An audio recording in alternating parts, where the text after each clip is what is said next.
Hare Krishna. Bueno, estamos con el canto 2 del Srimad Bhagavatam, capítulos del 1 al 3. Estos capítulos son muy interesantes ya desde el nombre mismo de cada capítulo, porque justamente como se habló desde la primera etapa del estudio de estos cantos, de lo que son el Srimad Bhagavatam, que es un estudio progresivo y sistemático. En estos tres primeros capítulos del canto encuentro eso, que es sistemático. El primer capítulo se llama el primer paso en la comprensión de Dios.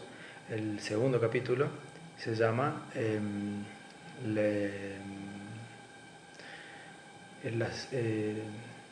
Dios en el corazón, ¿no? Y el tercero es el servicio devocional, la transformación del corazón. O sea que en esas tres primeras partes va a ser como una explicación Krishna, en el capítulo 1, Vyasa Sukadeva Goswami, en realidad que empieza contestando la pregunta, sí, bueno, es Krishna en realidad, porque sabemos que el Srimad Bhagavatam es encarnación de Krishna mismo.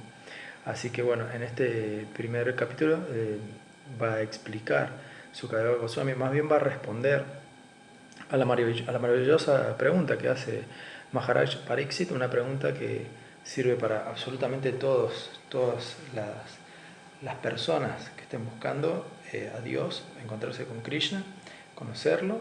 Esta pregunta es como lo más importante que hay, debido a que esta pregunta se refiere puntualmente a la hora de la muerte, en qué uno tiene que meditar, cómo hacerlo también y cómo lograrlo esto. En el contexto que se encuentra Maharaj Pariksit, a orilla del Ganges, con todos los sabios que están rodeándolo, tienen también su pensamiento con respecto a esto, pero una vez que llega Sukadeva Goswami, lo van a dejar a Sukadeva, que es la persona autorizada realmente para contestar esta pregunta a Maharaj Pariksit. Entonces, cuando Sukadeva primero que nada le dice que la pregunta es muy buena, que esto también sirve, ¿no? Personalmente para tener en cuenta a la hora de uno, cuando tiene que preguntarle al maestro espiritual de uno, que las preguntas sean de un carácter realmente importante, que sean un carácter escritural, digamos, que sean de un carácter espiritual permanente. Es fundamental para obtener buenas respuestas y para después poder dar buenos resultados con respecto a estas cosas. En la primera pregunta entonces, Sukadeva Goswami va a empezar primero detallando y explicando el tema del materialismo, ¿no? Que existe y que hoy en día existe. A mí es algo que siempre me ha sorprendido muchísimo de estas escrituras, que yo no puedo creer que tengan 5.000 años y cuando uno las va leyendo parece que las hubiesen escrito ayer, en 2019. Todo lo que está sucediendo y todo lo que pasa, que ya viene explicándolo durante todas las escrituras, lo que va a suceder, el Kali Yuga, todo cómo avanza Kali, y es tal cual, ¿no? Eso a mí personalmente me aferra más todavía a querer saber y conocer más. Bueno, en este caso Sukadeva Goswami empieza a responderle a Maharaj Pariksit hablando del tema del materialismo.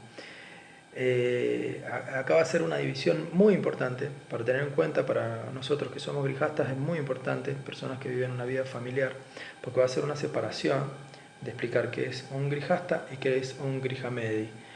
Más precisamente en el 2, en el canto 2, en el capítulo 1, en el texto 2.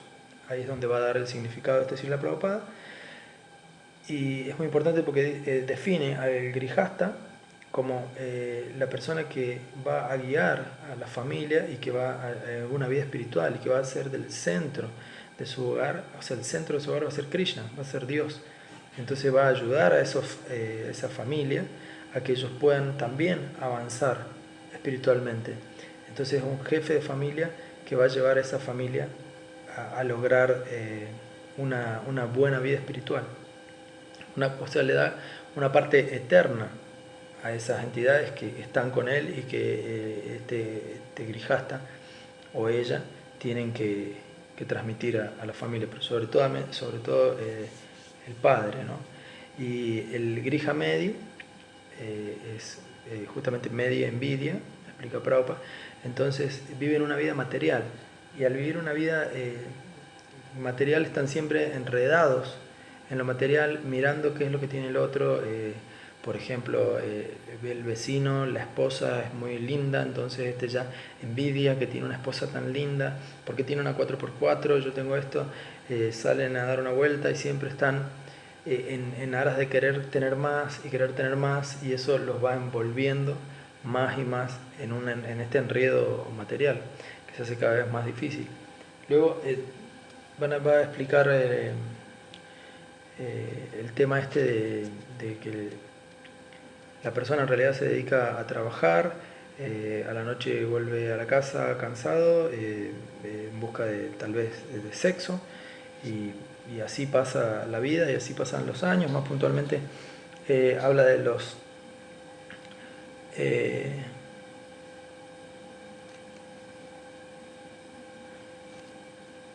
sí, cómo desperdiciar el tiempo para mejorar la vida material, con comodidades, con vida sexual, manteniendo los parientes, etc.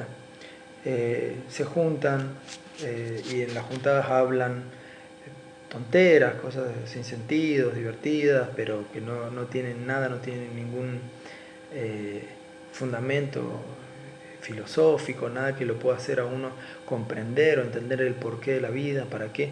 Son simplemente juntadas o tal vez para demostrar que tengo un poco más, un poco, aquel un poco menos. Y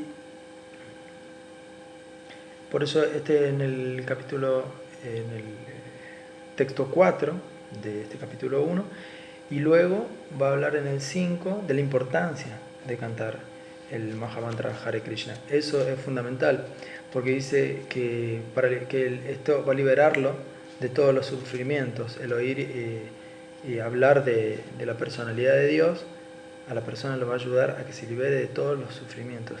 Eso es fundamental, porque dice después en el 2.1.6 que la máxima perfección de la vida humana, ya sea que se logre mediante el conocimiento completo acerca de la materia y el espíritu, mediante el ejercicio, mediante los poderes místicos, mediante el desempeño perfecto de la ocupación obligatoria, consiste en recordar a la personalidad de Dios al final de la misma. O sea que en estos dos mantras está explicando que eso es lo fundamental.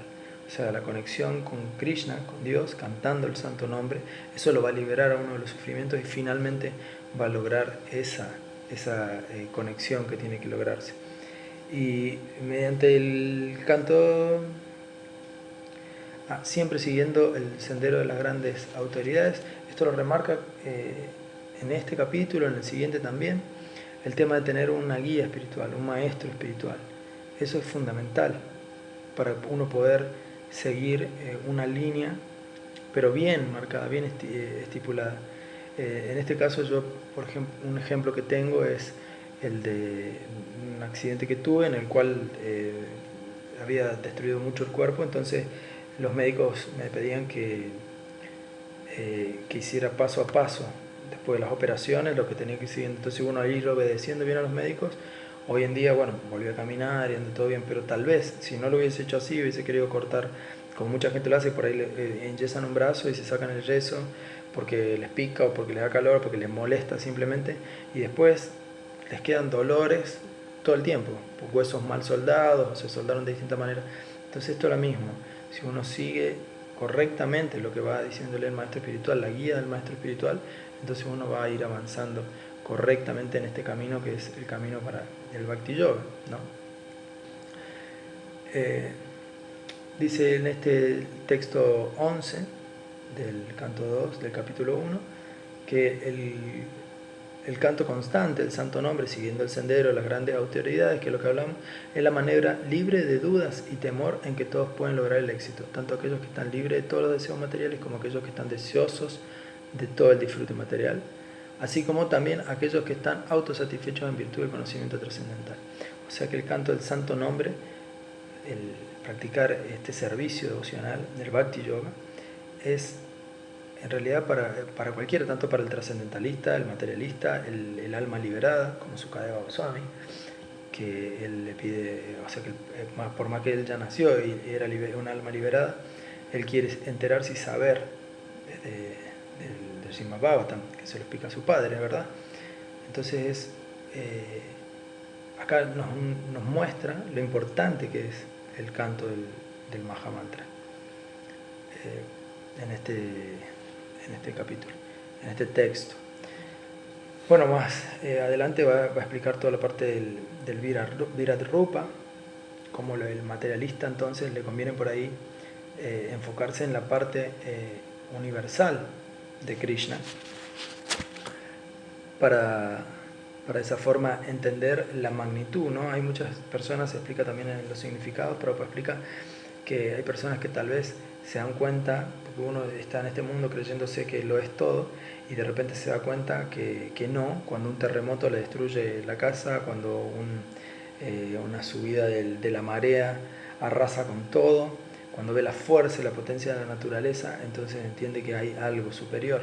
Entonces, por eso va a recomendar cómo meditar en este Virat Rupa, que es la primera parte para que esa persona, primero, porque no se puede ir con el Bhakti una persona que es completamente materialista, o sea, poder se puede, digamos, pero es muy difícil que lo acepte inmediatamente, porque todavía no tienen muchos conceptos. Entonces, por eso Prabhupada explica que si meditan en el Virat Rupa, paso a paso, van a llegar. De hecho, en el canto 2, cuando empieza, se explica que el señor Brahma meditó antes de la creación y todo en el Virat Rupa.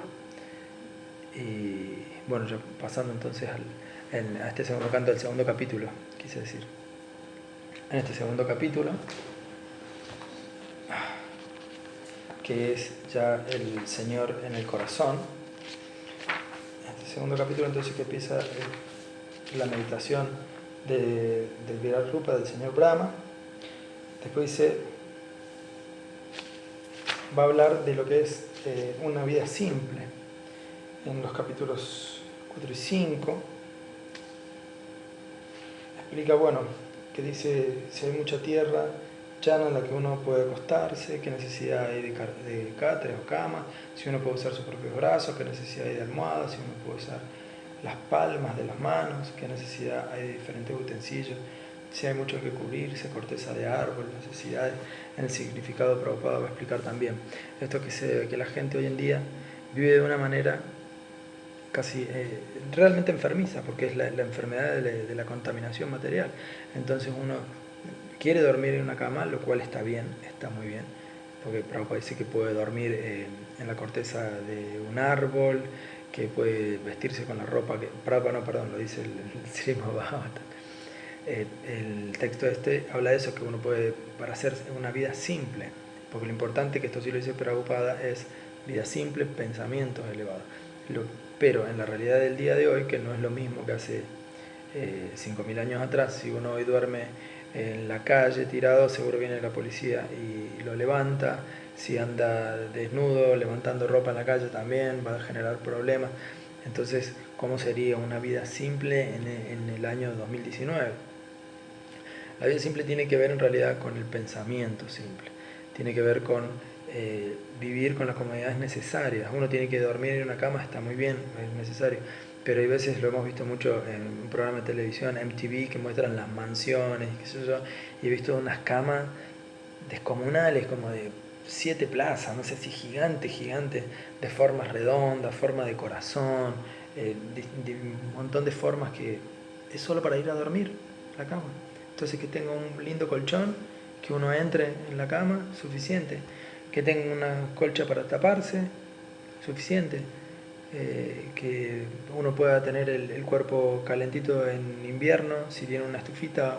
En este momento tengo prendido una garrafita con un quemador para que esté calentito el ambiente, entonces de esa manera uno puede estudiar de manera tranquila, y eso está bien. O sea, esto es lo que se refiere Srila Prabhupada con una vida simple. No es que uno tiene que abandonar todo o no usar celular. Si usa el teléfono, no necesariamente tiene que tener el teléfono más caro del mundo, un teléfono que tenga todo lo necesario, suficiente, y utilizar el teléfono para servir, siempre para hacer servicio. De qué manera podemos mandar mensajes, como hay muchos grupos de WhatsApp de los devotos, en donde uno manda mensajes o lo usa para ver el Veda Base y estudiar. Yo, por ejemplo, voy en el colectivo y con el teléfono voy leyendo el Chaitanya Charitamrita en el Veda Base, o voy escuchando alguna clase de cultura del Bhakti con los auriculares. Entonces le damos esa utilidad. La idea es poner al servicio de Krishna todo lo que aparezca.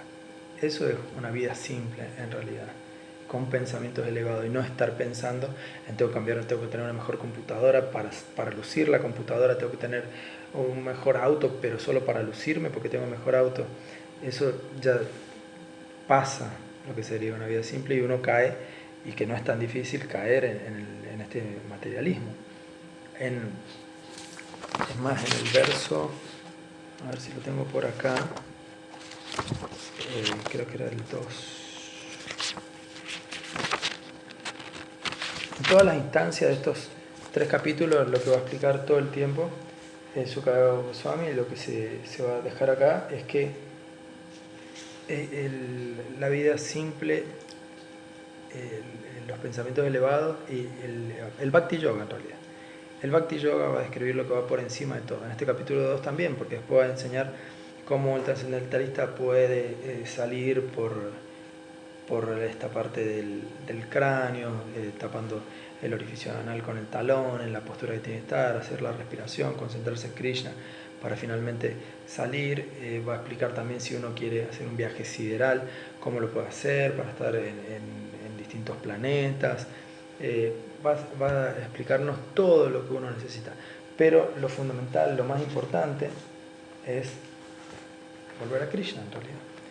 Es el Bhakti Yoga. Y al final del capítulo 2, después que dice, bueno, acá está en el texto 27, que en este planeta, o sea, si uno llega hasta Satya Loka, no hay aflicción, ni vejez, ni muerte, no hay dolor ninguna, y por lo tanto no hay ansiedad, salvo que a veces, debido a la conciencia, hay un sentimiento de compasión por aquellos que ignoran el proceso de servicio devocional, que están sometidos a insuperables desdichas en el mundo material.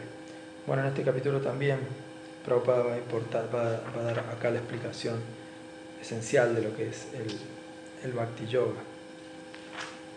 Lo que quería leerles es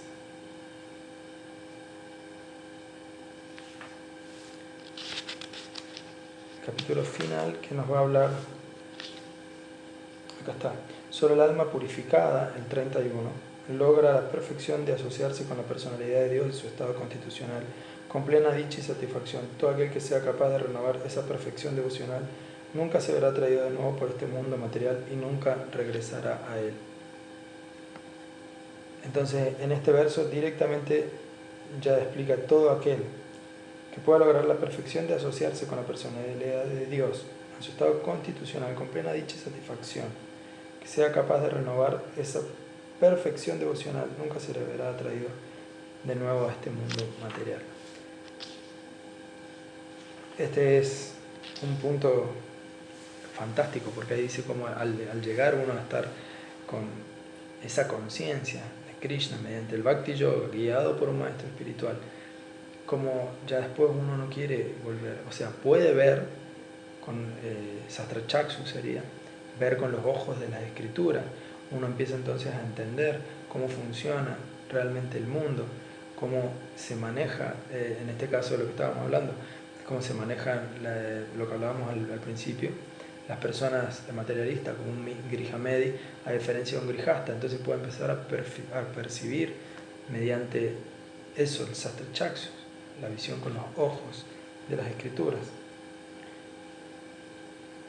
Y este capítulo me gusta, este texto me gusta muchísimo a mí, que es el 33, leo directo la traducción: para aquellos que están errando por el universo material, no existe ningún medio más auspicioso para liberarse que lo que se persigue con el servicio devocional directo al Señor Krishna. Acá, ya cerrando este capítulo 2, dice exactamente lo que acabo de leer. O sea, no existe ningún otro medio para los que estamos errando en este mundo material que el servicio devocional. Esa es la clave. Y bueno, ya en el texto, el capítulo 3 va a empezar, pero acá hay una comparación de lo que es el Karma Kanda y el Bhakti Yoga. Entonces nos va a explicar primeros capítulos de cómo uno puede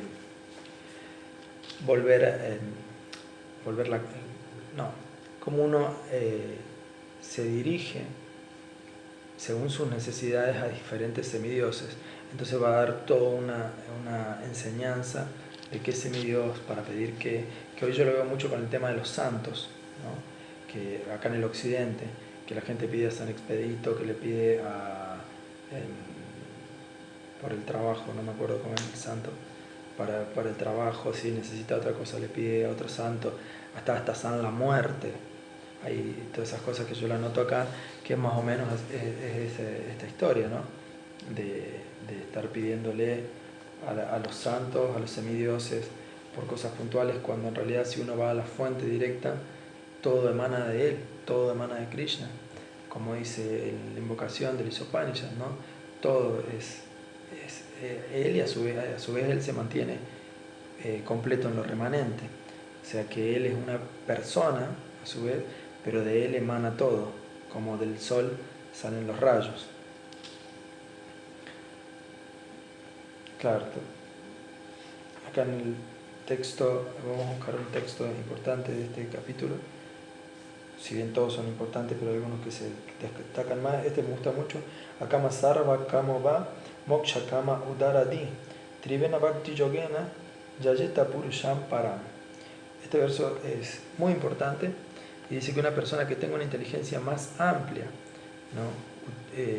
Udaradi, ya sea que esté llena de deseos materiales, kama, o que no tenga ningún deseo material, akama, sakama, que desee la liberación, moksha, debe adorar por todos los medios al Todo Supremo, a la personalidad, adorar por todos los medios, bhakti, a la suprema personalidad de Dios.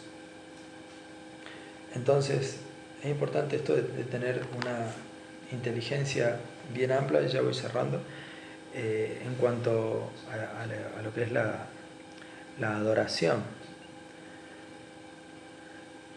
Y se explica acá en el significado que una persona, por más que esté llena de deseos materiales, o que no tenga ningún deseo material, o que desee la liberación, o sea lo que sea que uno está viviendo en este mundo, para poder mejorar, para poder trascender, para poder volver a encontrarse con Krishna, debe adorar a la suprema personalidad de Dios, debe adorar a Krishna, Bhakti Yoga. Eso es fundamentalmente lo que va a explicar esto. En el capítulo 2 voy a hacer una mención rápida, volviendo un poquitito para atrás, el tema de encontrar a Krishna en el corazón, que lo va a describir cómo se encuentra, que mide 20 centímetros, que lo tenemos con nosotros. Entonces, en la hora del Bhakti Yoga, uno, al tener una inteligencia amplia, empieza a comprender todo esto, que también se habla del Labdopasanti, armonía. Empieza a entender entonces si Krishna se encuentra tanto en el Brahmayoti impersonal, que es energía de Krishna, en el Paramatma, que está en el corazón, y a su vez es la persona. Uno puede comprender todas las partes, Satchit, Ananda y Vigraha, completo, eternidad, bienaventuranza, eternidad, conocimiento y bienaventuranza, todo completo, Vigraha. Y ahí comprende entonces al Brahman, a la suprema personalidad de Dios, que es Krishna. Y conocer a Krishna siempre de la mano de un maestro espiritual que lo guía a uno, como se explica en el Bhagavad Gita 4.34.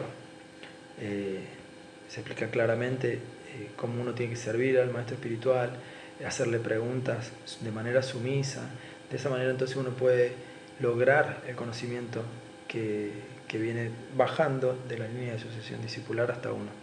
Y de esa manera, sea lo que sea que uno haga en el mundo, va a ir mejorando y va a ir acercándose a Krishna. Pero primero y principal y fundamental, que esto lo explica el Bhakti Rasamrita Sindhu, sí es importante, más allá que sea materialista, que busque la liberación o lo que sea, que tenga el deseo de conocer a Krishna. Entonces ahí sí se va a dar. Bueno, muchas gracias. Hare Krishna.